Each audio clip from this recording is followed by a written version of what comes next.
que recebe aquelas ações para dizer se está ok, se não está ok, o que está faltando, quais são as deficiências. Então, a conferência é isso, é conferir mesmo se está legal ou se não está e o que pode melhorar. Aí a população leva propostas. Isso é a conferência e é uma forma também de participação popular, né? Tem as audiências públicas, né? Tem a ação popular, né? E tem os fóruns, né? Todas essas formas são formas da sociedade estar participando, né, das ações governamentais, tá? Pode passar. O Ed, mais para frente, ele vai falar um pouco mais com vocês sobre essa forma de participação, né, de outras instâncias de participação, né? Mais à frente a gente vai estar com ele, que ele vai aprofundar mais sobre isso, tá? E aí também a gente tem, além da participação da população, a gente também tem a participação institucional. Porque, na realidade, a gente tem até um livrinho que fala assim, olho vivo no recurso público, né? E, assim, não só a população, mas a gente também tem órgãos institucionais que fiscalizam, né? Que fiscalizam também as ações, os recursos. E quais são esses órgãos? O Ministério Público Federal, Estadual, né? O Tribunal de Contas da União, o Tribunal de Contas do Estado e do município, as controladorias do Estado, o próprio Poder Legislativo, né? E o Judiciário. Então, assim, além da população, né, a população conta também com esses órgãos como parceiros para também estar fiscalizando as ações, né, e os recursos do governo. Aí aqui eu trouxe esse desenho que mostra bem isso, né? Porque assim, às vezes a sociedade civil, né, porque a gente vai ver mais à frente que o conselho, ele é paritário. O que é isso? Metade sociedade civil e metade governo. Mas o governo, a gente vai ver mais à frente, que são indicações da própria política. São pessoas indicadas pela própria política. Então, muitas vezes o governo, ele não fiscaliza os recursos como deveria. E a sociedade civil é que faz o contraponto dessa fiscalização. Mas muitas vezes a sociedade civil ela se sente muito sozinha nessa fiscalização. E aí ela precisa contar com esse controle institucional, né, que é lá o Ministério Público, né, a Controladoria, tá? O TCE, ok? Então, assim, o controle social e o controle institucional, que são aqueles órgãos, todos eles de olho lá nos recursos públicos, tá? Então, esses órgãos vocês têm que contar. E aí, né, eu trouxe um histórico rapidinho, né, da Constituição, que ela redefiniu a posição e a função dos conselhos, né? A gente viu lá mais atrás. Na realidade, a Constituição, ela trouxe, né, ela acabou conferindo a legitimidade, a força e a permanência dos conselhos. Por que a permanência? Vocês acham que a política ela gosta, ela acha bacana o conselho, ela acha bacana a sociedade civil lá fiscalizando as ações dela, os recursos dela? Não, ela não acha bacana. Na realidade, ela precisa ter conselho. As políticas públicas precisam ter é uma exigência para que repasse dinheiro, né, do governo federal, do governo estadual, precisa ter conselho para fiscalizar, porque se não tiver o conselho, esses recursos não são repassados. Então, assim, não é porque eles gostam, né? Porque, muito pelo contrário, se eles pudessem escolher, eles não iam querer a sociedade civil lá fiscalizando, mas na realidade é uma exigência, tá? Então a Constituição Federal ele trouxe isso, a legitimidade, a força e a permanência, quando ela diz que todo repasse precisa ter a sociedade civil junto para saber se está sendo gasto como deveria. tá? Então, assim, nesta... Desculpa interromper, tem um comentário aqui da Lúcia. Percebo que os conselheiros são vistos como alguém que vai ver para dedurar. Não, pelo contrário, não é dedurar. Né? Quem tem que pensar assim na realidade, né? Aliás, quem tem que pensar, não, quem pensa assim é o gestor, mas pensa assim se não estiver gastando da maneira que deve. Porque se ele estiver fazendo tudo dentro da lei, né, com legitimidade, ele não vai pensar que está dedurando, não. Os conselheiros, eles precisam ter a noção que estão ali por direito. A Constituição legitima aquele lugar, né? Então não é dedurar. Vou passar a palavra um pouco para a Lúcia falar. Lúcia, gostaria de falar um pouquinho, Lúcia? O seu relato? Sim. É o seguinte, boa noite. Eu sou conselheira da merenda escolar do município. E quando a gente chega numa escola, para ver como é que está funcionando, o tipo, se está tudo na validade, tudo que a gente tem que ver, a gente, alguma direção não, né? Mas tem outras que olham a gente como se a gente tivesse ido lá para punir e não para ajudar. Que, na realidade, o nosso trabalho é orientar, ajudar, né? E eles olham a gente, nem todos, mas alguns, como se a gente fosse lá para ver o que está errado e dedurar. Né? Vamos dizer, a palavra é essa, né? E, na realidade, não é isso. A gente vai para compartilhar.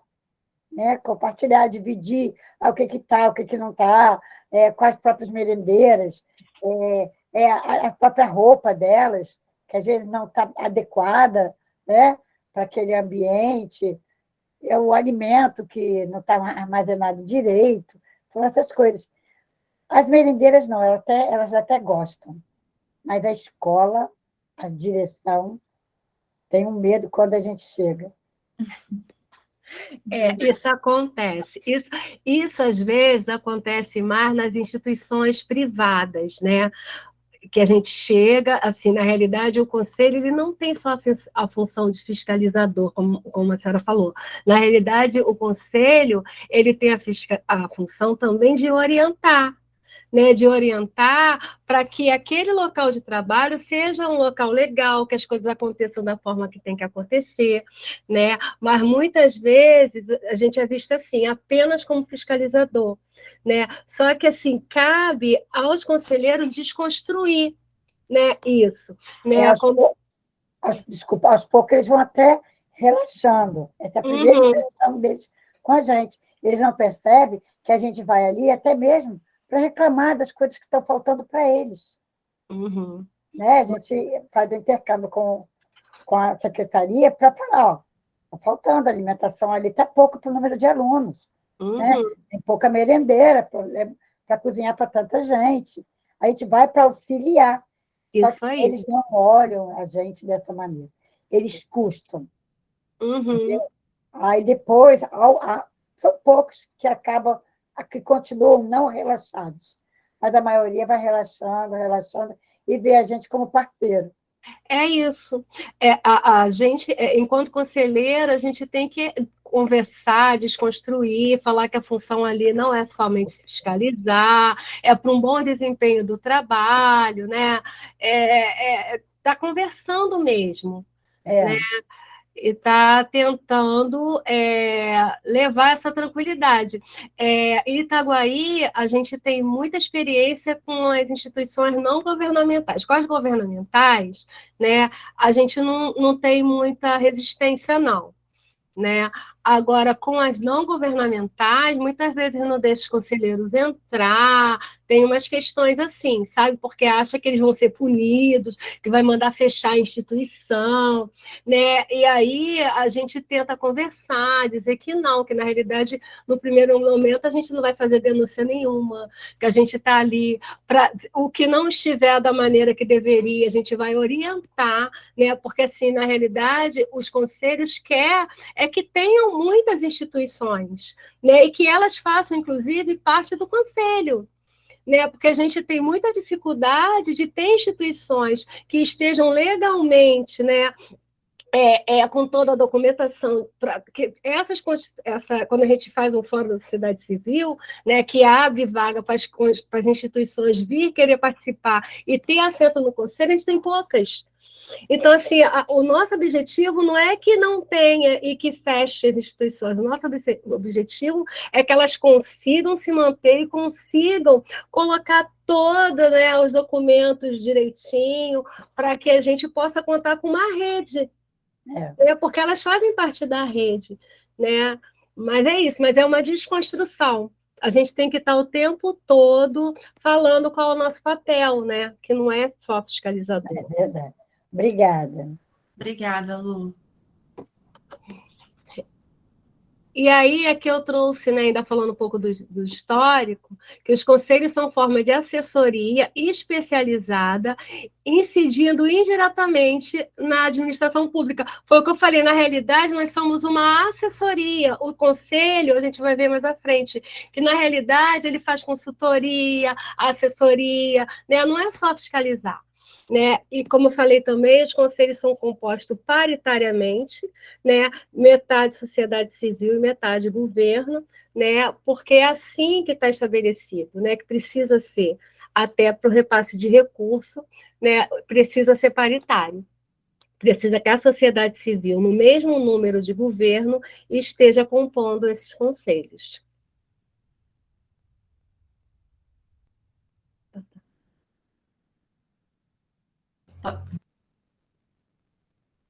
Alguém quer falar mais alguma coisa? Não, é porque é para o Ed passar. Ah, tá. E aí aqui, né, completando um pouco, né, a pergunta da Lúcia, né, qual a função do conselho? Né? Ele tem a função burocrática, né, que é ver esse cadastro das entidades, né, ver a gestão do fundo, né, a organização de evento. Então, assim, na realidade, é isso, ver o cadastro das entidades, se está tudo direitinho, o que está faltando, não é fiscalizar. Na realidade, a gente quer que aquelas entidades façam parte da rede com todo o cadastro ok, com CNPJ ok, com alvará, né? Ele também tem a função consultiva, foi o que eu falei, né? Que ele discute, né? Ele negocia com o poder público. E, claro, a função normativa, né? Ele delibera, né? O documento do conselho, né? Quando ele delibera algo, é uma resolução, né? Ele também tem essa função, né? De normatizar, de regulamentar através de resolução.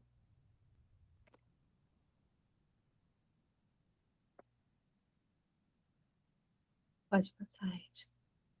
E também, né, a função fiscalizadora, mas também, não só isso, né? E a função decisória, né, que ele decide, né? A plenária decide, expede uma resolução e isso vira lei, né?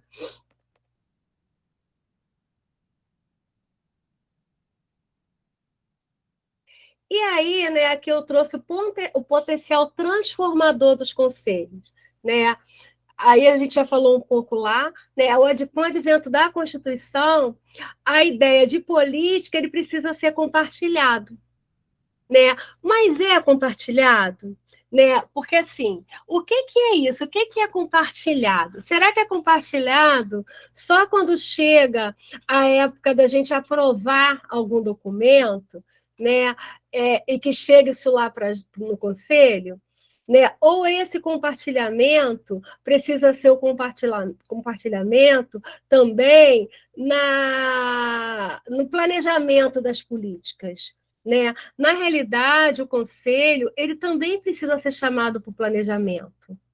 A sociedade civil, para além da conferência, né, que a sociedade civil leva propostas, a sociedade civil ela também precisa ser chamada para planejar essa política, né? Não só monitorar, não só avaliar, não só chegar tudo pronto no conselho para ser votado. né? Então, essa política ela precisa ser compartilhada, mas compartilhada em todas as fases, inclusive na fase do planejamento dessa política. Tá? Então, os conselhos têm sido reconhecidos como espaço de revigoramento da democracia, ok? Pois, por meio deles, a população tem a oportunidade de auxiliar na definição das políticas e, assim, participar da criação de novos direitos. Mas, desde que seja assim, participando de todas as fases, não só chegar lá no dia da reunião com um monte de papel para a pessoa votar e a pessoa não saber nem no que está votando, né? Porque muitas vezes acontece assim. Então, o conselheiro, ele precisa, naquele momento, dizer, olha, eu não vou votar, eu vou me abster, eu não vou votar, porque eu não sei que documento é esse. A gente tinha que ter avaliado antes, né? Então, assim, quando a população percebe que a sua participação pode fazer a diferença, se sente motivada e incentiva as pessoas do seu convite a participarem também. Agora, sim, se não acontece isso, se você chega lá, né, e você é mero espectador, você só está fazendo número ali naquele conselho como sociedade civil, simplesmente porque a lei diz que precisa ter paridade, você não vai incentivar outras pessoas. Outras pessoas não vão se sentir motivadas para participar. Né? Então, a função do conselho também é essa, né? De se fazer aquele direito, entender o que eles estão fazendo ali, naquele lugar que é importantíssimo. Antes da Constituição, a gente não tinha essa oportunidade de participar das políticas públicas. A Constituição trouxe isso para a gente. A Constituição, ela foi cavada lá atrás por muitos movimentos sociais, por muita luta. A Constituição, ela não foi assim, muita luta, né, para se promulgar, para que realmente se tivesse uma Constituição que hoje a gente chama de Constituição Cidadã.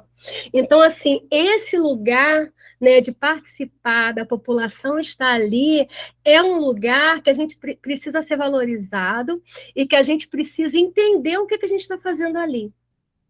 Tá? Precisa entender. E muitas vezes os gestores, né, a parte governamental, vê que o conselheiro da sociedade civil não entende muito bem o papel dele, né? Mas também não faz questão de capacitar. Vocês precisam pedir capacitação igual essa que vocês estão fazendo aqui, vocês estão de parabéns, né? Por isso que eu me sinto assim muito feliz em estar participando disso, estar trazendo um pouco de conhecimento para vocês, porque é isso.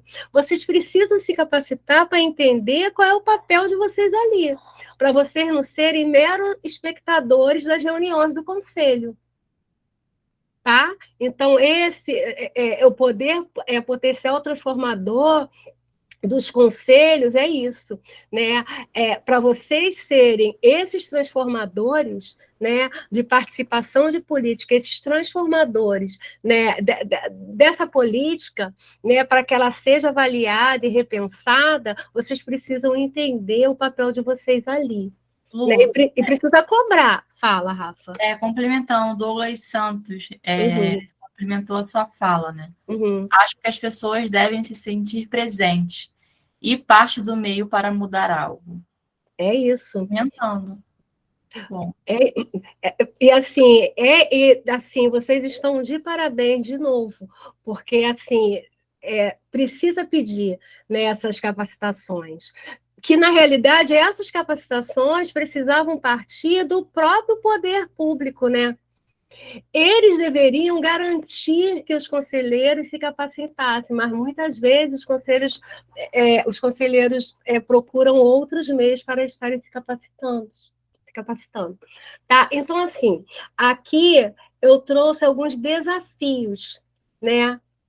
quais desafios, né? Na realidade, a gente tem uma cultura, a gente não tem, assim, na nossa cultura, a gente, apesar de ter a Constituição, né, apesar de ser garantido o direito dessa população, né, de participar das ações, né, fiscalizar os recursos públicos, a gente não tem essa cultura, né? A gente tem muito uma cultura autoritária de dizerem para a gente o que a gente, né, o que a gente tem que fazer, paternalista, classista. A gente não tem essa cultura, mas essa cultura a gente precisa buscar, porque é direito nosso, né, de participação, né?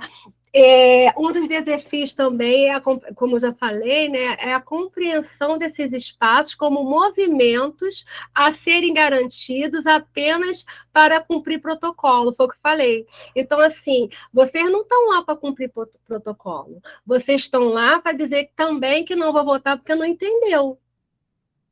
Né? Olha, eu não entendi, eu não tenho como votar, não tem como ter mais tempo para a gente analisar esse documento, não tem como vocês mandarem alguém lá do setor financeiro para explicar melhor para a gente sobre o que a gente está votando. Né? Então, assim, vocês não estão lá para cumprir protocolo, vocês estão lá para entender o papel de vocês. Tá? Então, assim, o desafio é o engajamento da população, né, é vocês estarem sendo multiplicadores da importância, né, de ser conselheiro, da importância de estar ali, mas para vocês estarem passando isso para outras pessoas, vocês precisam estar cumprindo de fato o papel de vocês, para que vocês tenham essa motivação. Porque se você não tiver, né, aí começam os conselhos a não ter quórum, começa a sociedade civil não ir mais, né, e aí as coisas vão desandando. E é tudo o que o governo quer, né? Que não esteja ninguém ali para ver nada e as coisas vão ter que caminhar, né? E o outro desafio é a necessidade de fortalecimento e legitimidade dos espaços. E o acesso à informação. Eu falei aqui que o conselho, o documento do conselho, que em forma de lei, é a resolução. Mas onde é publicada essas resoluções? No jornal oficial, no site da prefeitura. Aonde é publicada as datas das reuniões dos conselhos? No site, no jornal oficial. Mas será que toda a população tem acesso a isso? Não tem, gente. Sabe? Então, assim, os conselheiros, eles precisam divulgar que aquilo ali é um espaço aberto, né? Precisa divulgar que a população pode estar lá toda a reunião, quais são as datas e horário, né? Que é aberto para quem chegar, que as pessoas podem falar. A única diferença da população para o conselheiro é que a população não pode votar. Só quem vota é conselheiro, mas a população pode discutir sobre aquele assunto. Né? Então, oi. Desculpa, não, continua a fala. Não, é que tem uma pergunta aqui do Arthur, mas pode falar. Arthur, pode realizar a sua pergunta, ligar a câmera. Interessante essa pergunta. Não, eu não vou ligar a câmera, não. Depois eu ligo. Só pode que falar. Você disse que a gente está no conselho e se um conselheiro der a proposta de analisar mais uma vez, ele tem esse direito. Só que existe a possibilidade, provavelmente existe, dos outros conselheiros ignorarem essa proposta e apenas votarem nesse documento?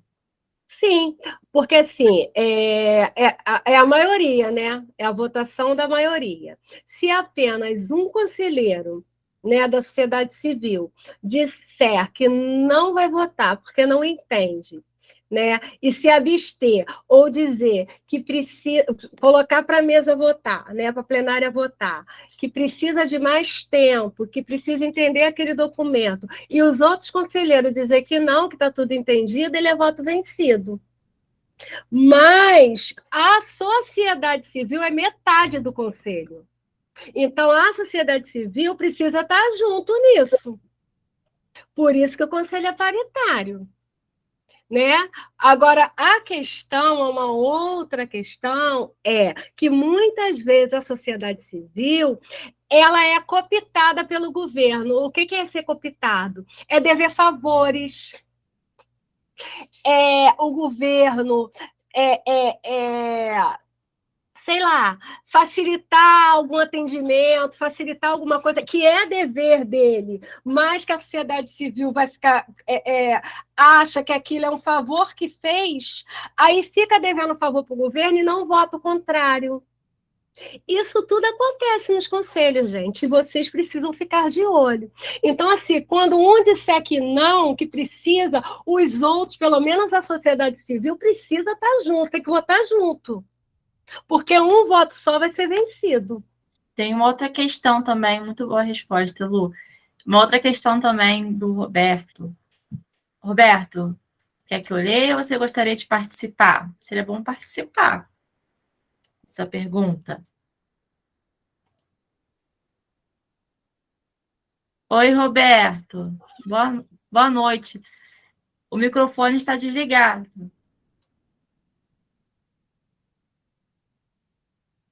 Eu acho que teve algum probleminha.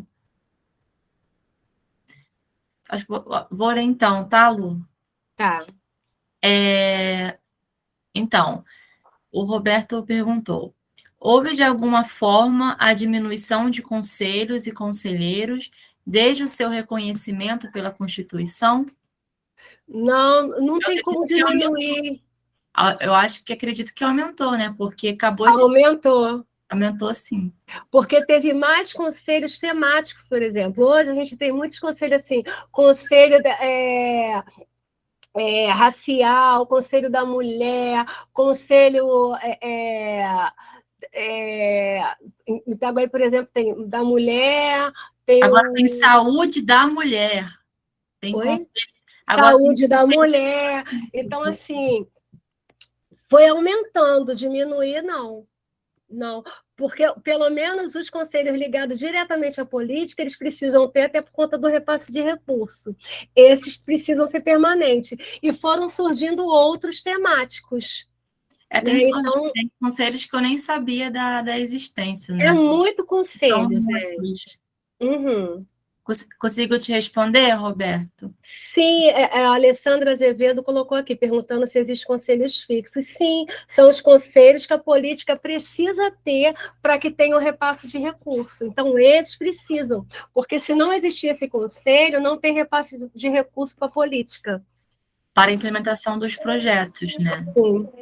Sim. E quais são esses conselhos fixos? São Seria de política, segurança, transporte... Saúde, educação, assistência, todos esses que é ligado diretamente à política. Acredito que a alimentação também deve estar... Da alimentação escolar, entendeu? Esses precisam ter, porque senão não tem repasse de recurso. Ah, entendi. Porque aqui em Maricá eu costumo ver o que lá no Rio eu não via. Eu participei de algumas reuniões de conselho, porque eu sou funcionária pública no Rio e eu acabava tendo um certo acesso, mas como eu sou da área de segurança, eu só participava da área de segurança.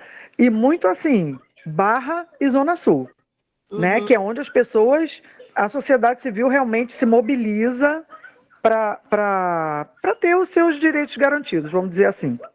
Aqui em Maricá, só que eu nunca tinha visto um chamamento, vamos dizer assim, né, para uma reunião dessas de conselho, como eu vi aqui em Maricá, no ônibus, para todo mundo ver, né, dizendo ali o que seria o conselho, qual seria o assunto a ser tratado, a data, a hora, e convidando mesmo os moradores da cidade a participarem. Eu nunca tinha visto isso.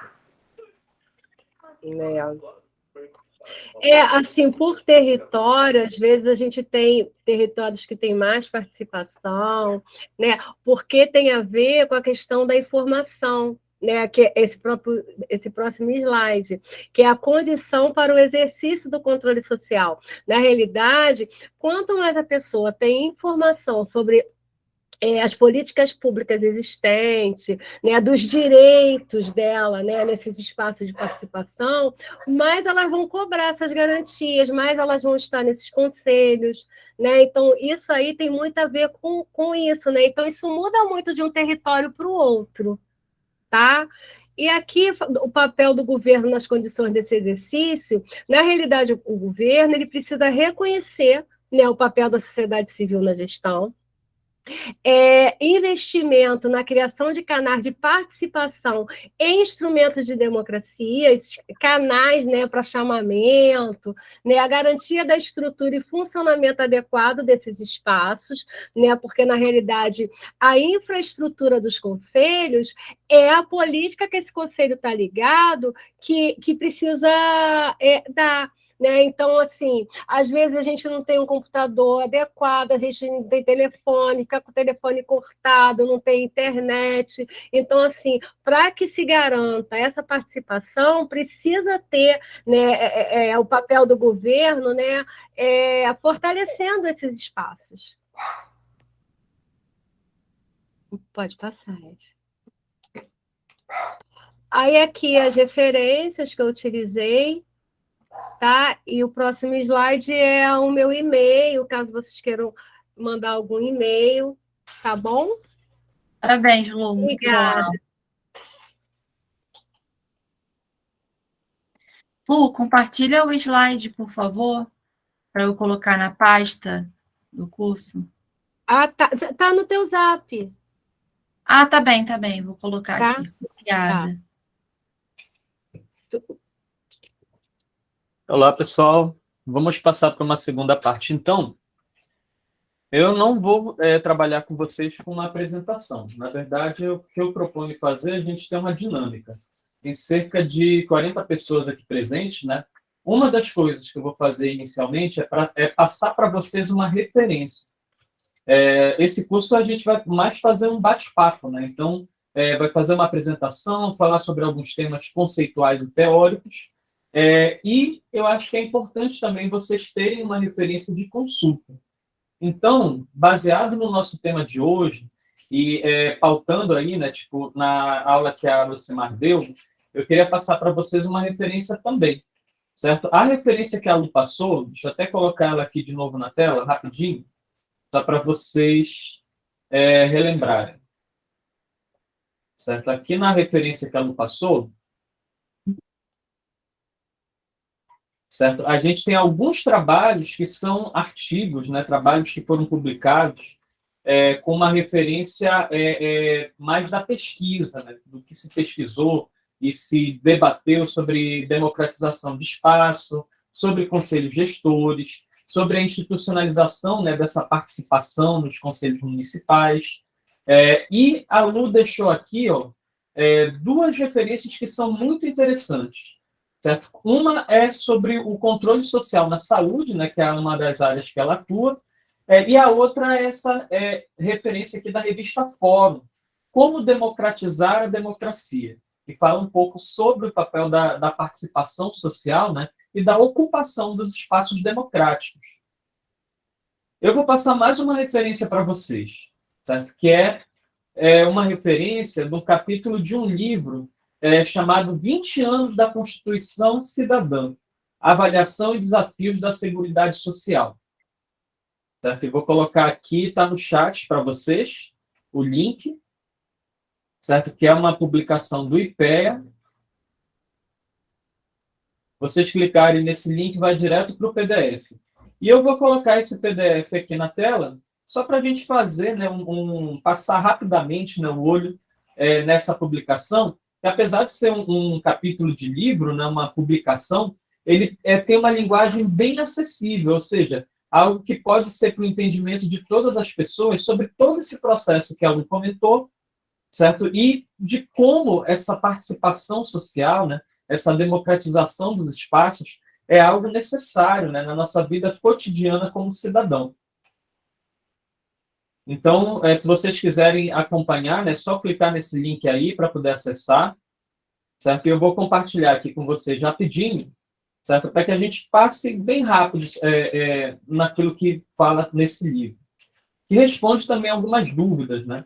Aqui, logo no início, né, a gente fala sobre a participação social ao longo da história da política brasileira, né?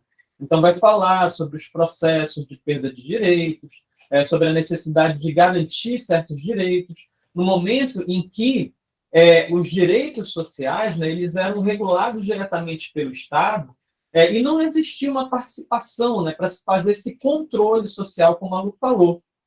Então, os movimentos sociais nessa época, né, os movimentos populares, eles eram muito fortalecidos. Por quê? Porque eles lutavam ao máximo para conseguir fazer com que a gestão atendesse a interesses coletivos.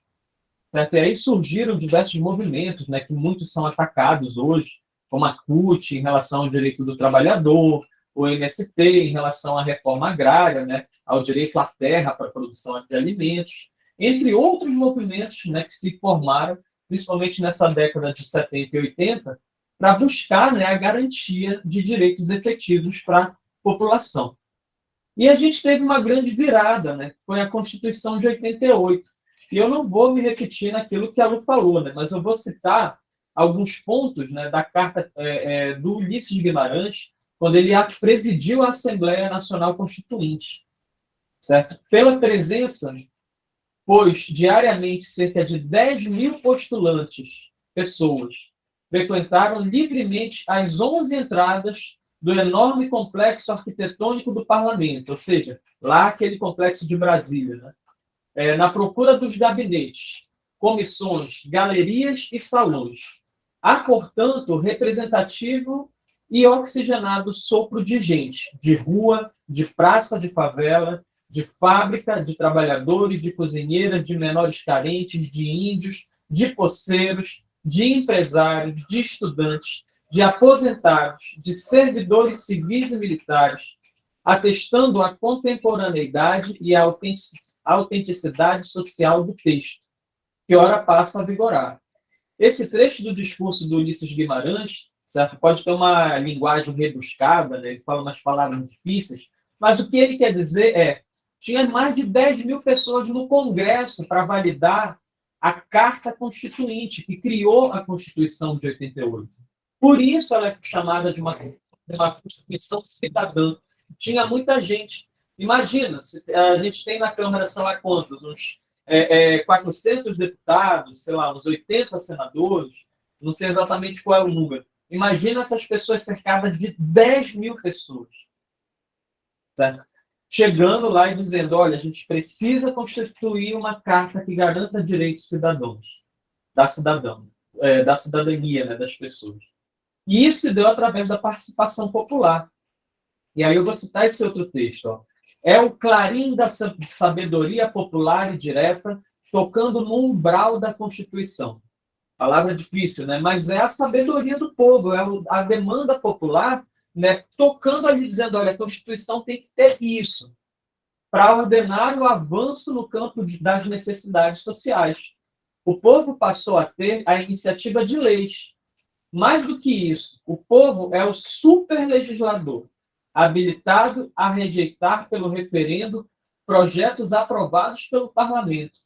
Então, isso daqui denota aquilo que a Lu falou sobre controle social, certo? Quando tu tens um conselho ligado a uma política pública, tu tens orçamento envolvido, tu tens uma validação pelo processo de consulta popular, certo? E esse processo de consulta popular nos conselhos ligados às políticas públicas, certo? Se não tiver isso, não tem recurso. Aí eu ouvi a última fala, né, de participantes do curso que comentou, no Rio de Janeiro eu nunca vi isso. Eu vi aqui em Maricá. O Rio de Janeiro é um super município, né, já foi capital do Brasil. Tem muito recurso, mas mesmo assim, às vezes, né, esses recursos eles demandam de uma certa aprovação. Se não tiver essa aprovação, ou às vezes existe o conselho, né, mas eles têm aquela seleção a dedo, né, aquela cooptação do governo sobre a representação popular que a Lucimar falou. Imagina, então, uma cidade como o Rio de Janeiro, que tem mais de 14 milhões de pessoas. Certo? Então, é muita gente, são muitas representações e esse jogo de interesses ele acontece de uma forma muito explícita. Certo?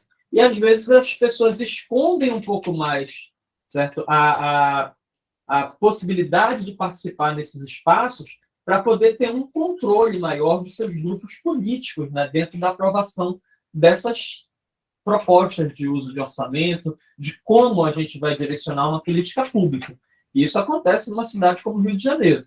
Certo? Maricá já tem um processo de participação social mais bem consolidado. Certo? Então, a livre participação social ela é uma realidade um pouco mais concreta, né, no município de Maricá, em comparação com alguns outros. A vida pública brasileira será também fiscalizada pelos cidadãos, certo? Do presidente da República ao prefeito, do senador ao vereador, a moral é o cerne da pátria.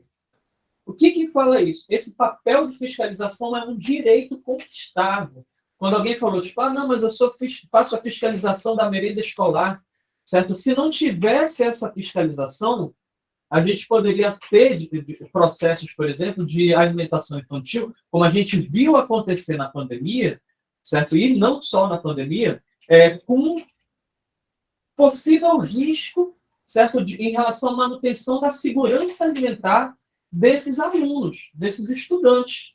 Certo? É aquela coisa da escola. Mas a escola só tem comida enlatada.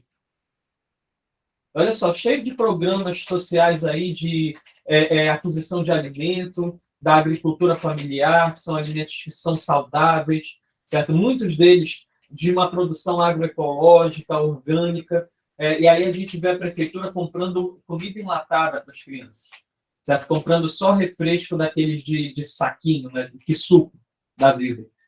São questões que, se a gente não tiver o papel de fiscalização, certo? O poder público ele pode continuar numa ingerência. Então, o controle social se dá dessa forma, certo? Essa fiscalização pelos cidadãos é um direito constitucional. Mas, passando um pouco aqui, né? Vamos chegar nas questões. Os movimentos populares, né, os movimentos sociais, antes da Constituição e depois dela, eles garantiram a participação social em algumas políticas públicas que surgiram nesse movimento de abertura democrática e de institucionalização da participação social. Certo? Então, a luta por uma reforma sanitária, certo, que articulou os profissionais de saúde, resultou na aprovação do SUS, do Sistema Único de Saúde. Então, se hoje a gente tem o SUS, que consegue dar atendimento médico de uma forma integrada entre o município com a atenção básica, uma atenção mais especializada junto com o Estado e com o governo federal, isso se deu porque houve uma luta popular em torno de uma reforma sanitária e da saúde, que aprovou esse Sistema Único de Saúde, certo? Que instituiu uma cogestão e o controle social tripartite entre governo, profissionais de saúde e os usuários das políticas de saúde. Certo? Então, esse processo de construção da política pública através da participação social é uma conquista que se dá em diversos setores, né, de atuação da política pública, de atuação do Estado. A luta pela reforma urbana resultou na função social da propriedade e da cidade, reconhecida na Constituição, certo? Que tem um capítulo que prevê o planejamento e a gestão participativa das políticas urbanas. Então, quando tu pensa no saneamento, né, na parte de controle de resíduos, existe toda uma proposta de participação social também para essa política de gestão da cidade, de gestão do urbano na cidade. Certo? Isso se deu por quê? Porque houve participação social dentro de um processo de abertura democrática. E hoje em dia ninguém lembra mais disso, né? Então, não sei quem são aqui as pessoas que viveram isso na década de 70 e de 80, certo? Mas as pessoas mais novas como eu, né, que lá na década de 80 estava nascendo, não tiveram contato com essa realidade da garantia de direitos. Certo? Então, por exemplo, quando a gente fala que o Estatuto da Criança e Adolescente garante política pública para a criança e para o adolescente, talvez não pense, não entenda que essa elaboração do ECA foi um desdobramento de um reconhecimento da Constituição sobre a criança e o adolescente como sujeitos de direito. E antes eles não eram. Tipo, as leis elas eram para os adultos. certo? Então, reconhecer a criança como um sujeito, ó, a criança tem direito a ter alimentação, a ter estudo, a ter um conforto familiar, certo? Se não houvesse esse momento para se pensar isso através da participação social, não ia se ter a garantia desse direito através do estatuto e dos conselhos, né? De se pensar a adoção de uma doutrina de proteção integral para criança e adolescente em diversos segmentos, na saúde, na educação, na assistência social. Certo? Entre outras ações, né? Tipo, por exemplo, como a promulgação, né, da Lei Orgânica da Assistência Social, que resultou na garantia de direitos, na saúde, a garantia de direito à previdência social, certo? Ou seja, se hoje a gente se aposenta, é porque houve uma luta de participação social que garantisse o nosso direito a receber, né, algo de volta do governo depois da pessoa se aposentar. Então, foram muitos avanços, né? A gente teve aí 2 décadas de avanço em termos de direitos sociais.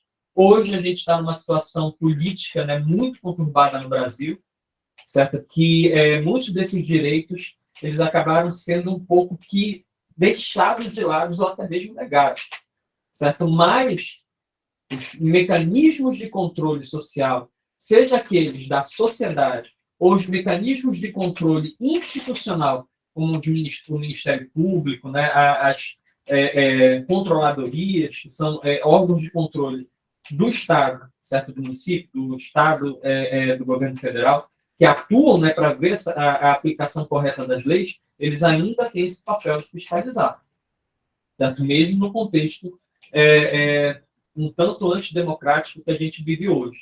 Alguém perguntou se, mas os conselhos eles reduziram ou aumentaram? A nível municipal, eles têm uma tendência muito grande a aumentar. Por quê? Porque no município, esse controle social ele é mais próximo. Então, municípios, por exemplo, como Maricá, e alguns outros municípios que têm uma atuação de Câmara dos Vereadores próxima da população, pode criar novos conselhos. Certo? Só que a nível federal, a gente teve um retrocesso. E quando eu ouvi essa pergunta, eu até achei que fosse nesse sentido. Entendeu? Por exemplo, a gente tem conselhos. Conselho Federal de Segurança Alimentar e Nutricional foi extinto. Certo? Diversos conselhos federais eles foram extintos. Entendeu? E, tipo assim, é um retrocesso muito grande no ganho desses direitos. Só que isso aconteceu a nível federal, mas não aconteceu a nível estadual e municipal. Alguns estados tentaram fazer isso. Só que, ao tentar, eles descobriram que se acabasse com o Conselho Estadual, ele poderia não receber mais determinado recurso. Que foi o que a Lucimar falou. Tipo, tem políticas públicas que estão atreladas a esses conselhos. Então, para o Estado e para o município receber orçamento federal, né? Porque o município ele só recolhe ISS, que é um imposto sobre serviço. O Estado ele só recolhe ICMS, né? Que é um outro imposto que só o Estado recolhe. Então, o imposto de renda e os outros impostos todos sobre circulação de mercadorias a nível federal, certo? A arrecadação é muito grande e os estados e municípios acabam dependendo desse repasse. E muito do repasse desses orçamentos se dá através dessas políticas públicas, que são setorizadas. Se o município não tem um conselho, ele não consegue aprovar a vinda de recursos a nível federal. Certo? A mesma coisa o Estado. Se ele não tem conselho, ele não consegue aprovar recurso a nível federal. Não só isso. Por exemplo, tem políticas, vou dar um exemplo para vocês da agricultura, que é uma área que eu atuei mais. O CEDRUS, que é o Conselho Estadual de Desenvolvimento Rural e Sustentável, que é o Conselho da Agricultura e Pecuária, pode dizer assim, ele foi criado e mantido só por uma coisa: a Câmara Técnica de Crédito Rural. Certo? Por quê? Sem um conselho para validar a política pública, o Estado ele não tem como repassar e aprovar o crédito rural para o pequeno produtor. Entendeu? Viram essa relação? Tipo, e o crédito rural ele é aquele que traz, né, recursos de investimento, que não é nem um investimento direto do Estado, certo? Que é um crédito que depois tu precisas pagar de volta, certo? Mas, se tu não te der esse crédito, muitas das vezes compromete a tua produção. Tem perguntas aqui, Édico, se puder... Eu vou parar rapidinho, tipo assim, deixa eu só chegar aqui passando as políticas principais, eu vou abrir para a gente dialogar. Só para alertar mesmo que tem algumas perguntas, tá bom? Beleza. Valeu. Então, isso é um exemplo da necessidade desses conceitos, né? Então, essa Constituição, ela institucionalizou espaços de participação social, certo? Que foi o que a Lu falou agora, né? E essa institucionalização, ela se deu em alguns setores, certo? Eu não vou ler tudo aqui, né? Eu espero que vocês leiam aí, depois, para se aprofundar, mas a gente tem os conselhos na Seguridade Social, certo? Que são ligados à participação na gestão à saúde, ou seja, ao direito cidadão de participar na gestão da saúde.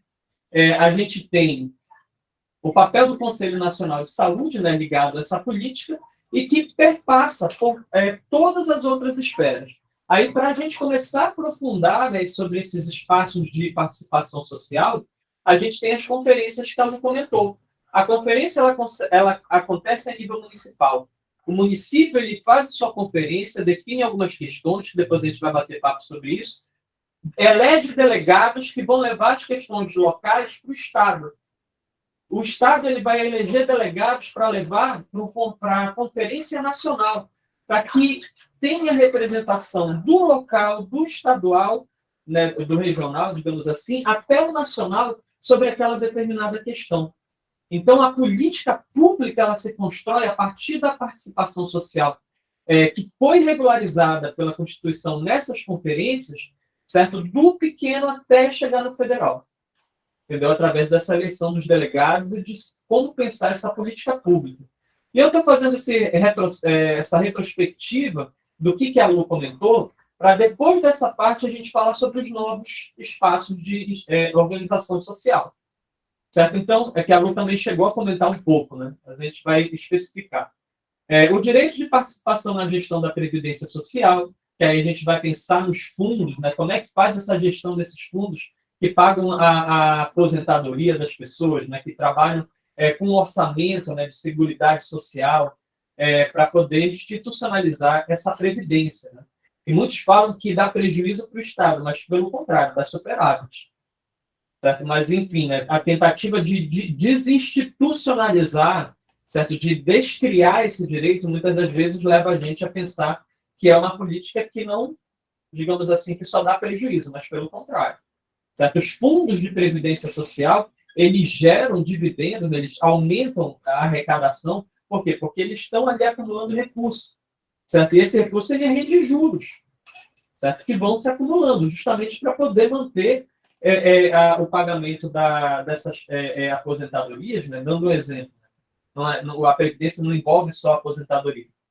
Mas que dá conta de pagar essas aposentadorias, por quê? Porque aquele capital está ali rendendo. Certo? Ele não fica ali parado para sempre, ele rende recursos. Eu vou passar aqui pelos últimos. O direito da participação na gestão da assistência social, e a gente tem o Conselho da Assistência Social. Né?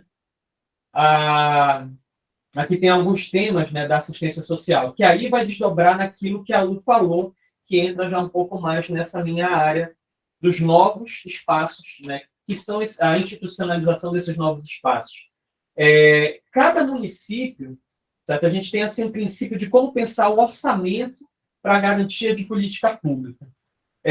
O governo federal institucionalizou alguns setores que dependem da participação social do Conselho, né? E não é só na assistência social, na saúde, na educação, até na agricultura, certo? Onde a gente pense na participação social e na aprovação de uma política pública de Estado.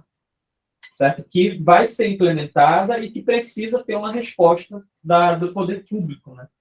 E os municípios e os estados eles podem criar novos planos, podem criar novos espaços de representação, que podem ser institucionalizados a partir da proposição de projetos de lei. Por exemplo, a gente tem um Conselho de Direitos Indígenas do Estado do Rio de Janeiro, que é um conselho estadual, que é o CEDIND. Esse conselho está dentro da Secretaria de Assistência Social, certo? E para ele ter sido criado, né, a gente pensa nos direitos, tem o direito indígena, mais ou menos, o direito indígena está muito na esfera federal, Só que o Estado do Rio de Janeiro criou um conselho, certo, de assistência social voltada para a garantia do direito dos indígenas no Estado. Ah, mas esse conselho ele tem recurso? Aí geralmente se pensa na criação de um fundo associado ao conselho, certo? Esse conselho, por exemplo, não tem um fundo específico, mas poderia ter, para poder pensar, né, em como a arrecadação do Estado pode injetar recurso específico para essa demanda. O mesmo acontece no município, certo? O município que criou um conselho específico de saúde da mulher. Tem um conselho de saúde municipal? Tem. Só que criou um conselho específico dentro de um recorte de gênero para pensar uma saúde diferenciada para a mulher. Certo? Esse conselho, ele utiliza um fundo para poder, digamos assim, investir em determinadas ações que não competem diretamente à intervenção direta da Secretaria de Saúde, certo? Que perpassem, por exemplo, pelas demandas do conselho? Pode. Certo? Se criar uma lei que institucionalize esse fundo. Então, a institucionalização de novos espaços de representação, muitas das vezes eles vão precisar estar ligados a um conselho municipal. A gente tem uma questão específica no município, digamos assim. Aqui no município, a pesca ela é muito forte. Bora dar esse exemplo. Então, a gente quer criar um fundo específico para o desenvolvimento da pesca. Certo? Então, para esse fundo ser criado, ele provavelmente vai ter que estar ligado a um conselho. Seja um conselho municipal de agricultura, seja um conselho municipal de pesca em específico.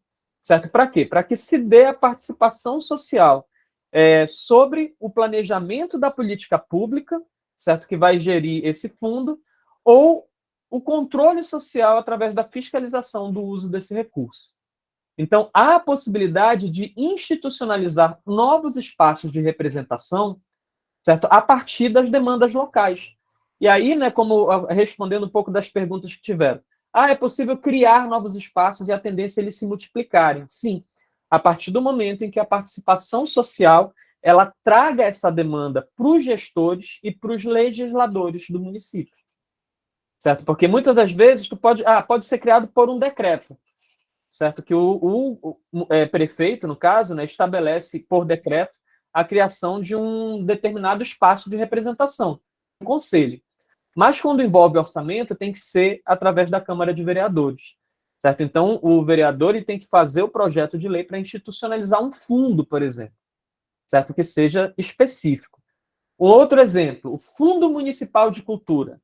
A gente teve uma política nacional que determinou, né, a existência, a criação dos fundos de cultura, certo? Mas cada estado e cada município tem que organizar e criar o seu. E onde o recurso para a cultura ele vai estar sendo trabalhado a nível de participação e controle social? Dentro dos conselhos municipais de cultura. Certo? Então, e existe espaço constitucional, existe direcionamento federal para a construção, por exemplo, de um fundo de cultura para o município, certo? Mas ele precisa ser institucionalizado por lei e a participação social é importante para poder garantir esse espaço, certo? Então, eu dei aqui alguns exemplos, né, sobre a participação social nas políticas públicas. Eu vou parar agora aqui a apresentação. Deixa eu olhar aqui para vocês, para que a gente possa trabalhar agora com as perguntas, certo? O que a gente teve de pergunta, Rafa? Oi, Ed. Deixa eu ver aqui. Só um instante. Eu acho que essa pergunta aqui da Gabriela foi antes do Ed dar início, né? Mas acredito que o Ed também consiga responder. Aqui onde eu moro, o Conselho de Segurança foi ocupado por um grupo muito conservador. E uma boa parte dos moradores não se sentem representados. Existe algo que se pode fazer? Gabriela, Então, gostaria de participar dessa conversa? Assim, quem quiser realizar pergunta, gente, é só falar aqui no chat, porque tem gente que tem vergonha ou algo do tipo. Pode responder, Ed. Então, aí a gente entra numa outra questão, né, que é a organização dos espaços não formais. Certo? Então, o que a gente vive hoje na sociedade? A gente vive hoje uma fragmentação dos espaços de coletividade. Certo? Então, antigamente, né, na década de 70, década de 80, os vínculos sociais eles eram mais representativos e fortes em torno da instituição social, coletiva e local. Certo? Então, os movimentos, por não ter direitos, né, as pessoas elas se uniam para poder reivindicar coisas. Certo? E isso teve muita perseguição, porque quanto mais organizada está a sociedade, entendeu? Mais se tem pressão para que essa organização, ela, enfim, né, se fragmente. Por quê? Porque é mais fácil ter controle quando a população está fragmentada. Certo? Então, o que a Gabriela falou é um exemplo, tipo assim, quem é que está dentro desse setor de segurança? Quem é que está representando ali? As pessoas que estão lá, muito provavelmente, estão mais organizadas que você. Entendeu? Estão mais organizadas que as outras pessoas que querem discutir essa questão e que não conseguem ocupar esse espaço. Aí eu vou fazer um relato assim, né? Tipo, esse setor mais conservador. Quando a gente ouve, né, para falar a verdade, quando a gente ouve aquela coisa, mas o crime organizado. Entendeu? Se o crime não fosse organizado, certo? Ele não estaria tomando conta dos espaços do nosso território. Entendeu? Então, pensa dessa forma. A gente vive hoje numa situação que cada vez mais te empurra para uma vida individualizada. Entendeu? Então, como é que eu posso lidar? Tipo, mas tem um grupo que é muito conservador que tomou conta. Começa de forma paralela a trabalhar a organização social, certo? Dos grupos onde tu estás participando, certo? E discutir essas demandas. E quando vocês se organizam e trabalham uma demanda de forma coletiva, não é o nome de um ou de outro, certo? Que vai aparecer para reivindicar voz nesses espaços. Vai ser a voz de um coletivo. Certo? Então, a partir desse momento, tu socializa determinadas demandas, certo? E consegue diluir no meio de um grupo a representação, ou seja, tu não fica avisado. Por quê? Porque é uma associação, né, que está pedindo espaço, porque é um grupo, é uma rede, é um grupo de atores do distrito tal, entendeu? Então, são várias pessoas, não é uma só que está tentando pleitear um espaço ali. Por isso, o processo de organização social ele é necessário para que esses espaços eles possam ser ocupados por essas representações.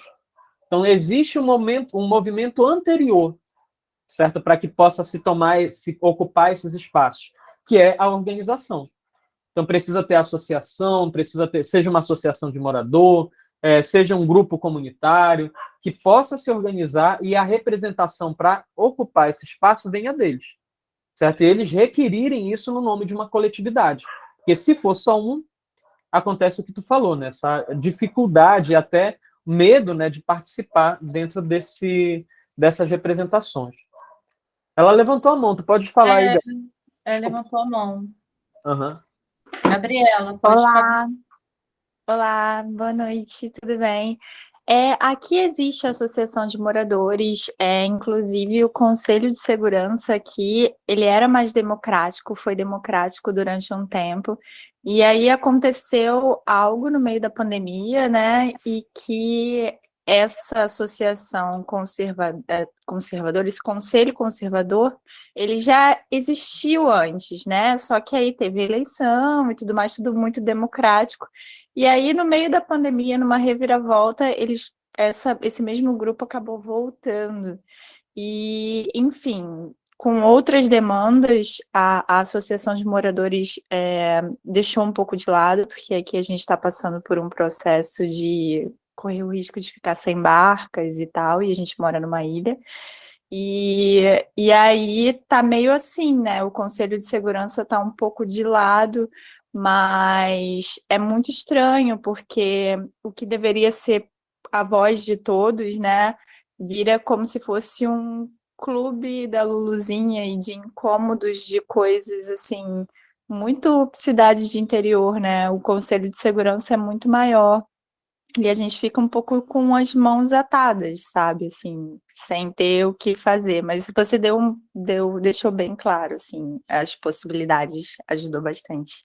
Obrigada. De nada, Gabriela. Então, e é agora esse bate-papo que a gente vai ter, né? Por exemplo, tu já falou de uma demanda. Como é que a gente consegue reverter a ocupação de um espaço democrático que está sendo ocupado por um grupo, certo, que se institucionalizou ali? Tipo, quais são as representações locais que podem ocupar esse espaço?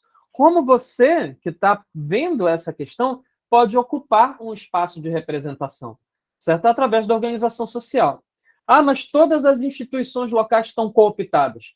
Cria-se novas, certo? Então, por exemplo, tu pode chegar a instituir, vamos criar uma rede de instituições, bora criar que são movimentos não formais, certo?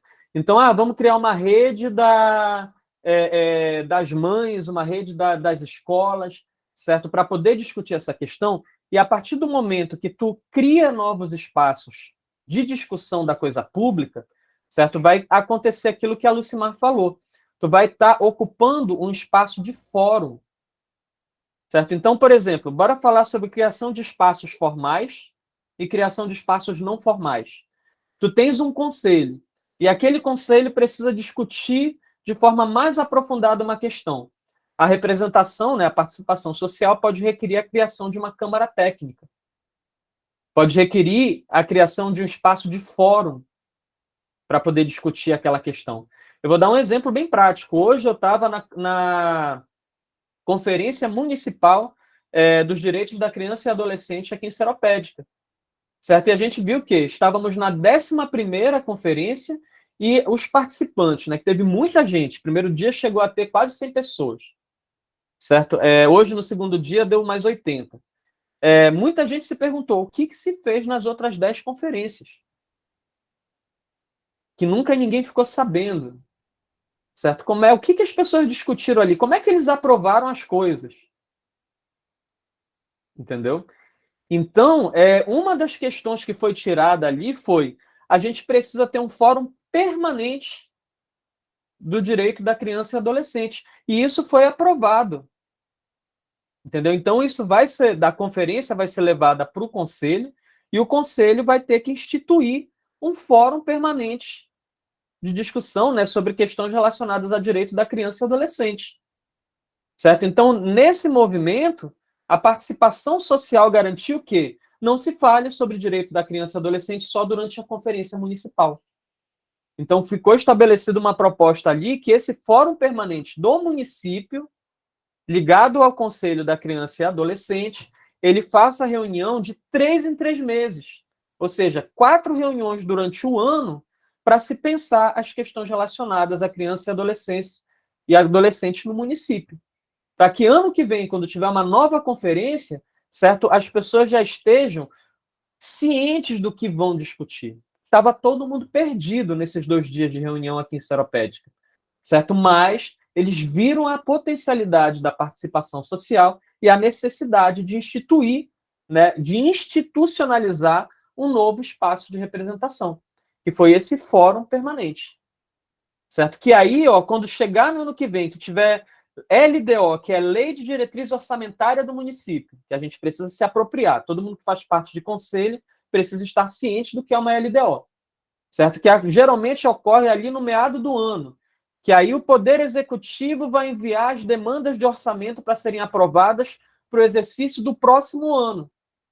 A participação social nos conselhos precisa estar ciente de que isso precisa ser discutido com a população, para que o conselho leve para sua secretaria uma demanda orçamentária que vai ser discutida na prefeitura, certo? Para ser enviada para a Câmara dos Vereadores, para ser institucionalizada, para ser criada, né, dentro de uma lei de diretriz orçamentária. E quando virar o ano, no ano que vem, a primeira coisa que a Câmara dos Vereadores vai votar é a lei orçamentária, certo? Que ratifica, que aprova o recurso para a cobertura das demandas que estão na LDO, que é a Lei de Diretriz Orçamentária. Entendeu? Então, são exemplos aí de como esses espaços de representação são importantes de serem criados. Tipo, a gente não está discutindo isso no fórum, a criação de um novo espaço. A gente precisa discutir uma questão técnica. Cria uma Câmara técnica que não tem poder de voto dentro do conselho, entendeu? Mas que pode trazer profissionais, pode ter participantes que não é conselheiro, por exemplo, da universidade, para trabalhar um determinado tema técnico, que talvez os representantes não tenham essa capacidade mais aprofundada de dirigir, entendeu? De falar. Então, não, bora levar isso. Ah, mas eu não tenho certeza. Leva para a Câmara Técnica, depois disso passar na Câmara Técnica, a gente vota no Conselho. Entendeu? Então, são exemplos de como a gente pode institucionalizar novos espaços de representação. Os formais.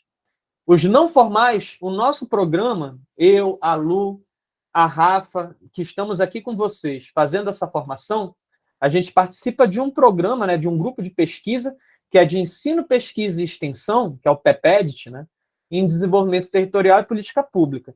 Esse grupo mantém um fórum não formal, que se chama Colegiado BIG. Então, na região da Baía da Ilha Grande, o Colegiado Territorial Rural da Baía da Ilha Grande, certo? É um espaço de fórum com participação de diversos atores da sociedade civil, representantes municipais, né, da gestão municipal, gestores de unidade de conservação, certo? Diversas pessoas que estão ali se reunindo para discutir o desenvolvimento do território, sendo que esse é um espaço não formal. Ele não é um espaço institucional, ele é institucionalizado, porque a representação ratifica, né, a existência desse espaço, mas ele não é ligado a um poder executivo, digamos assim, né, ou legislativo. Só que muitas das vezes as articulações que se fazem ali tomam força, e a presença da universidade, ela dá uma garantia de que esse espaço, ou seja, ele tome decisões, né, faça, digamos assim, manifestações pautadas num acompanhamento científico. Então, respalda, tipo, sabe aquela coisa, mas eu estou falando algo que precisa, mas eu não tenho uma estatística que garanta isso. Eu não tenho um dado que prove que isso é uma verdade. Entendeu? Então, esses espaços, como o Colegiado BIG, por exemplo, que é um espaço não formal, né, não é institucionalizado, mas ele não está dentro do poder público, são espaços que ajudam a garantir direitos, certo? Por quê? Se acontece alguma coisa que o governo ou o município está fazendo que não está legal, e esse espaço ele aprova uma moção, certo, contra isso, o poder público, dentro dos seus órgãos de regulação do Estado, como o Ministério Público, pode chegar lá e dizer, olha, a gente tem aqui uma carta desse grupo não formal, certo, que comenta sobre essa questão e traz dados científicos que respaldam a gente a fazer, né, uma investigação, a protocolar algo contra o próprio Estado ou contra um interesse privado que está afetando o interesse público. Certo? E assim se constituem outros espaços, como os observatórios. Quem já ouviu aqui falar de algum observatório? Certo? Vamos pensando aí. O Douglas levantou a mão. Pode falar, Douglas. Boa noite. Primeiramente, eu gostaria de pegar o exemplo anterior das associações de moradores, tendo em vista que aqui onde eu moro, assim que eu vim morar aqui alguns anos atrás, eu tentei buscar essa associação, sendo que pergunta um, se informa com o outro. Na verdade, eu não sei o local, porque ela já teve alguns locais, foi mudando de sede e, para mim, era inexistente. Eu não consegui nem ter acesso. Aí fica aí como reflexão, porque talvez na prática seja um pouco mais complexo você ter acesso a esses órgãos que deveriam estar orientando a gente para mudar para coisas boas, né, no local onde a gente mora. E a segunda pergunta é como mobilizar, né, as pessoas que realmente, às vezes, querem alguma mudança através de conselhos ou associações, mudar a cabeça mesmo, que às vezes as pessoas falam, reclamam, mas porém na hora de, por exemplo, uma reunião dos pais na escola, pegar esse assunto e marcar uma reunião com os pais através da escola e montar uma equipe de conselheiros. Eu digo assim, o anterior a começar a montar uma equipe, eu digo a mentalidade dos pais entenderem que isso é importante para eles, porque eu acho que sem isso fica difícil eles terem acesso a entender por que eles deveriam começar a fazer isso. Desculpe se eu me fiz entender, mas eu acho que é isso, fica como reflexão, porque eu acho que vencer essa primeira barreira que eu acho que impulsiona para o início desses conselhos. Eu acho que é meio complexo, porque são realidades assim, talvez as pessoas ela não saibam o poder que ela tem. Por isso que esse curso é extremamente importante. Você fala com um, fala com outro, conversa, e, não, vê com uma realidade muito distante. Eu acho que essa parte é meio complexa, assim, no início.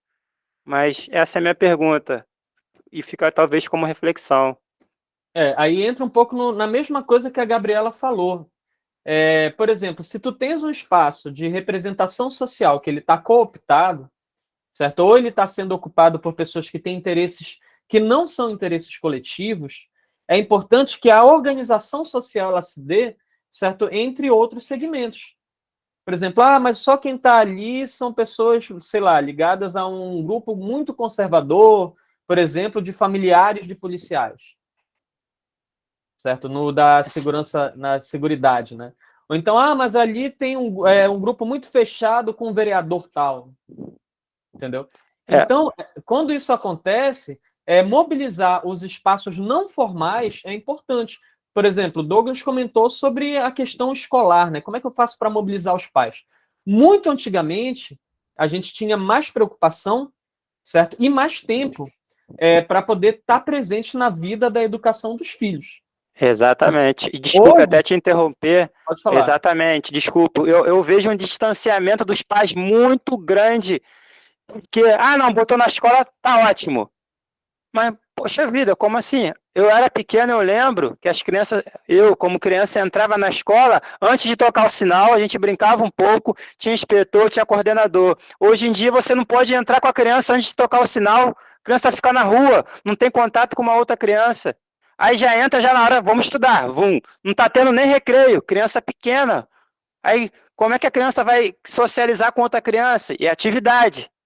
Então, são coisas mínimas que vão passando batida, que quando você vai conversar com um pai ou com outro, sei lá, parece um mundo à parte. Sei lá, muito estranho isso. Desculpe te interromper, desculpe o desabafo aí. Hoje a gente tem algumas ferramentas interessantes. Tu tens um grupo de WhatsApp de pais da escola do teu filho? Entendeu? Tipo assim, é uma coisa interessante se pensar. Certo? Quais são as facilidades da vida utilitária de hoje que a gente pode usar para tentar reverter essas situações?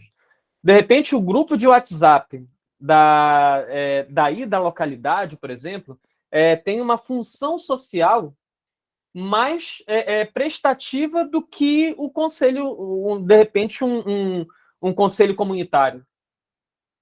Entendeu? Então, fomentar essas questões, por exemplo, a pensar, eu estou querendo criar um grupo de WhatsApp dos pais aqui da escola, certo?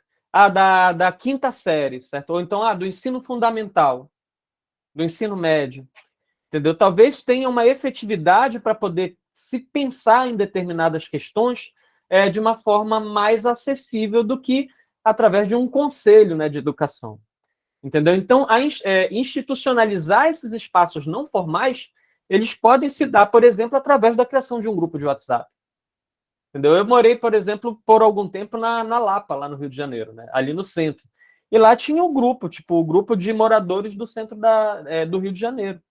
De moradores da Lapa e uma outra partezinha lá atrás da Lapa, que tem um nome que eu não lembro mais também, certo? Mas que estavam ali, certo? E nesse grupo todo mundo fofocava da vida dos outros, mas também falavam sobre segurança, entendeu? Falavam sobre a necessidade, mas nossa, vocês viram como é que está sujo o centro? Sempre está sujo o centro, certo? E aí chegava fazendo reivindicação e às vezes os atores políticos que participavam de um espaço formal de representação levava essas questões para serem discutidas lá. Então existem formas e estratégias de mobilização desses espaços. Certo? Então, fica aqui a ideia, né, a dica para vocês. Muitas das vezes, mudar uma realidade local se dá através da institucionalização, mesmo que não formal, de outros espaços onde determinado assunto possa ser discutido. Obrigado, hein? Boa noite. Tá, beleza. Espero ter respondido um pouco aí dos teus anseios, que eu sei que é difícil, né? Às vezes é bem difícil da gente pensar como sair, né, dessa realidade que parece assim inalcançável, né? E pode ser para poder desabafar, gente. Estamos aqui para escutar vocês, para aprender. Pode falar, Foi Dom. foi como você falou, professor. A individualidade ela está aumentando de uma tal forma que quando você pensa talvez no coletivo, a pessoa acha que está tirando alguma coisa dela. Seja uma ideia, seja uma coisa física, seja uma coisa que vai melhorar como um todo. Mas não. Isso não é para mim, não. Eu vou deixar isso para lá e vamos mudar de assunto, ou talvez a pessoa vá embora. Acontece, mas aí quem está envolvido, engajado, né, acaba se tornando uma liderança, né? Então é preciso também pensar em como fazer a sua parte para haver essa transformação, né? Que é a parte mais difícil, mas também a mais importante. Eu estou vendo que Temos algumas outra pessoas. pergunta aqui. Arthur Oi? Pereira. Arthur. Pode falar, Arthur. Pode falar, Arthur. Porque a gente estava falando quando a Gabriela. Arthur, tá bem baixinho o teu áudio, tem como aumentar um pouquinho? Então chegar o microfone mais perto. Estão me ouvindo melhor? Oi? Melhorou. Enfim, quando a Gabriela tinha perguntado, você tinha falado dos espaços não formais. Aí, existe algum problema, por exemplo, se eu fazer um espaço não formal para, sei lá, existe algum tipo de multa ou perigo que a gente possa receber? Se a gente estivesse na ditadura, haveria. Mas como nós não estamos na ditadura e a gente tem uma Constituição que garante o direito da participação social e do livre acesso e da liberdade de expressão, certo? Tu não vai ser preso. Entendeu? Então, se tu quiseres reunir pessoas para discutir determinado assunto, certo? Para chegar e mostrar que existe uma força de participação social em torno de uma determinada causa, certo? Mesmo que seja para coisa ruim, tu não vai ser preso. Entendeu? Então, o que a gente pensa? Tipo, se tu não inflige contra um direito, contra uma norma, e pelo contrário, tu estás atuando em favor da manutenção de um direito, da manutenção de uma proposta, que não fere o direito de outra pessoa, certo? Tu não vai sofrer uma retaliação por causa disso, entendeu? Vou dar botar um parêntese aí, né? Tipo, dentro dessa realidade esquisita que a gente está vivendo hoje, né? Da pós-verdade. Se tu chega num grupo para poder discutir ideia nazista, fascista, entendeu? De matar as pessoas, de ser xenofóbico, certo? De achar que um grupo social é prioritário em relação a outro, de achar que um grupo social ele tem que escravizar outra pessoa, certo? De achar que por alguma questão, digamos assim, um pseudo-direito que tu achas que tu tens, certo? Deva ser maior que o direito do outro, aí tu vai ser preso. Certo? Mas eu acredito que não seja o caso, entendeu? Quando tu estás pensando em discutir uma questão de direito coletivo, certo? Que não infrinja o direito de outras pessoas, pelo contrário, que faça a defesa e a garantia de uma determinada questão, que pela Constituição Federal, certo? Ela garante de igualdade, de direito para todas as pessoas, tu não vai ser preso. Entendeu? Então, é aí que a gente precisa chegar e ter um discernimento, certo? Ok, obrigado. Mas aí fiz uma exemplificação, desculpa aí se eu acabei colocando as coisas de uma forma muito enfática, certo? Mas é possível, sim. Vou dar um exemplo, o colegiado Big. Há um tempo atrás, aqui na região do Sul Fluminense, houve um projeto de lei na Câmara dos Deputados Estaduais, na LERJ, de fazer a legalização do transbordo ship to barge, que é um termo meio que inglês-francês, certo? Mas que seria o quê? Tirar petróleo de um navio grande de petróleo através de umas mangueiras que ficam flutuando para um barco menor, para uma balsa de petróleo. Certo? Isso fazer em alto mar, não, né? Dentro da Baía da Ilha Grande, certo? Para poder facilitar o transporte de petróleo e derivados de petróleo para portos menores. Entendeu? Já tem uma lei que proíbe fazer esse transbordo de barco grande para barco grande. Aí o legislador, lá na esperteza dele para ganhar dinheiro por fora, certo? Vai e pensa numa maneira de se fazer, né, esse transbordo para um barco menor, burlando a lei que não permite entre dois barcos grandes. certo? Aí o que aconteceu? O colegiado BIG, que é um espaço não formal, que reúne pessoas de representação da sociedade civil, professores, membros da academia, né, não só da Universidade Federal Rural, da UERJ, da UF, de outras universidades, certo? Junto com as associações, com o grupo de turismo, certo? Com grupos também, de caiçara, de pescadores, certo? E também membros do poder público chegaram e, tipo, não pode isso, né? E fizeram uma carta, um documento, mandando para o Ministério Público, dizendo, olha, isso não pode ser aprovado. Entendeu? Essa lei vai contra questões de garantia do... desculpa, da preservação e conservação ambiental. Entendeu? A gente não foi preso por isso, pelo contrário, a gente contribuiu para que uma lei inconstitucional não fosse aprovada na Alerj. Entendeu? Então, a importância desses espaços e as parcerias para que esses espaços se fortaleçam, esses espaços não formais, ela é muito importante, certo? Reunindo outros atores que têm representatividade social. Aí eu comentei sobre os observatórios. Se quiser pode comentar, Arthur. Não, era só isso. Obrigado mesmo por complementar a sua resposta.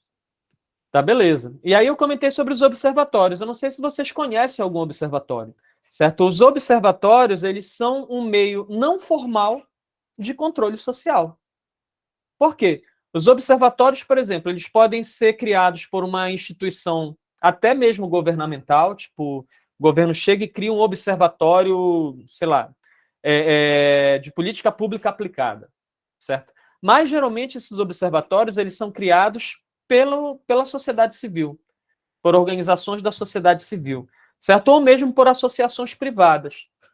Entendeu? Então, um observatório, por exemplo, um observatório do turismo, certo? Um grupo ligado à representação de comerciantes do turismo, numa região que tem base econômica no turismo, pode propor a criação de um observatório para pensar, certo? Mas a prefeitura ela não tem os dados específicos do turismo, e a gente quer que haja política pública direcionada para o turismo, entendeu? Então, o observatório ele pode avaliar o recurso que está sendo gasto com o turismo, pode avaliar os indicadores, que muitas das vezes o município não levanta, né, esses indicadores de turismo, dando exemplo, né, para poder chegar e dizer, olha, a gente gera X de recurso nesse estado através do comércio, das relações comerciais pautadas no turismo. A gente precisa que tenha um investimento maior, certo? Então, tu tens o controle social através de uma ação da sociedade civil. Tu gera indicadores de políticas públicas, certo? A partir de uma ação da sociedade civil. E que muitas das vezes estão parceiras, estão vinculadas com as universidades. Então, o papel social da universidade, certo? Ele garante aquilo que a gente está fazendo aqui com vocês agora. Entendeu? De trazer, compartilhar conhecimento, de pensar, né, na participação social e também no controle de política pública. Aí dou um outro exemplo de lá da região fluminense, que é a rural, né, e o nosso grupo participa, que foi a criação do Observatório Territorial da BIG, que é um observatório que está levantando indicadores, certo, a partir desses momentos de participação social sobre diversas questões relacionadas ao desenvolvimento do território, certo? Dando um exemplo para vocês, né? Então, se tiver uma demanda, tipo, pode-se pensar em organizar um grupo para se criar um observatório. E os participantes da sociedade se tornam observadores, né? Que pela parte prática, né? Eu vivo na cidade, eu sei ou não sei o que está sendo aplicado aqui. Então, ele traz dados que abastecem esse observatório. Dando um exemplo para vocês, né? E tem o observatório da cidade, voltado para as políticas urbanas, né, de saneamento, de urbanismo, de resíduos sólidos, de diversas questões a nível da cidade. Tem o Observatório de Territórios Sustentáveis, como o OTS, né, que pega a Bocaina ali no sul fluminense, certo? Entre outros possíveis observatórios que trabalham, né, que são espaços institucionalizados, que vêm, né, da demanda pública, da sociedade civil, junto muitas das vezes com a academia, né, com as universidades, para trabalhar indicadores de controle social, de participação e controle social. Então, se alguém conhece aí um observatório, também pode fazer um comentário. Ou algum outro mecanismo, né, que se pareça com isso. No chat ao lado, o Observatório do Clima também, como exemplo. Uhum. Bom, Ed, aqui já passou do horário, são 8 horas. Magali apareceu aqui agora. Oi, Magali, boa noite. Antes de passar a palavra para a Magali, gostaria de agradecer ao professor Ed, a professora Lucimar, por ter aceitado o convite. Muito obrigada. E obrigada também pela participação de todos. Não esquecem de preencher a lista de presença, tá bom, gente? Agora eu vou repassar a palavra para a nossa coordenadora pedagógica, Magali. Oi, gente, boa noite. Desculpa aí os percalços do início, né, gente? Com a tecnologia, a gente não tem aí o total domínio, né? Ela nos domina. É incrível isso. Gente, quero agradecer imensamente a presença de todos, agradecer, né, a professora Edmir, a professora Lucimar, agradecer também a Rafa por estar aí coordenando. Quero deixar claro aqui ainda na gravação, né, que a gente tem um protocolo aí de exibição das imagens, né, que ficam gravadas para posterior acesso, e gostaria de informar, né, até como permissão ao Edmir e a Lucimar sobre essa exposição que a gente deixa para os munícipes aqui do município de Maricá, e dizer que essa formação ela faz parte de um plano de trabalho, né? Esse plano de trabalho é entre a Cooperar e a Prefeitura de Maricá, junto à Secretaria de Agricultura, Pecuária e Pesca do município. Esse termo, ele tem um número, né, o 0018-2020, e a gente agradece imensamente. Vou só pedir para que vocês, além de assinar a lista de presença, se conhecer essas pessoas aí que a Rafaela colocou o nome, né, tá com dificuldade, vai ficar com dificuldade com a emissão do certificado no SIGA-A. Então, CPF está incorreto. Se elas puderem entrar em contato, pode colocar o link de novo da lista de presença. Para poder, esse certificado é de muita importância, né, a participação das pessoas. Então, agradeço, desejo boa noite, espero vocês aqui novamente na terça-feira que vem, não é isso, Rafa? Sim.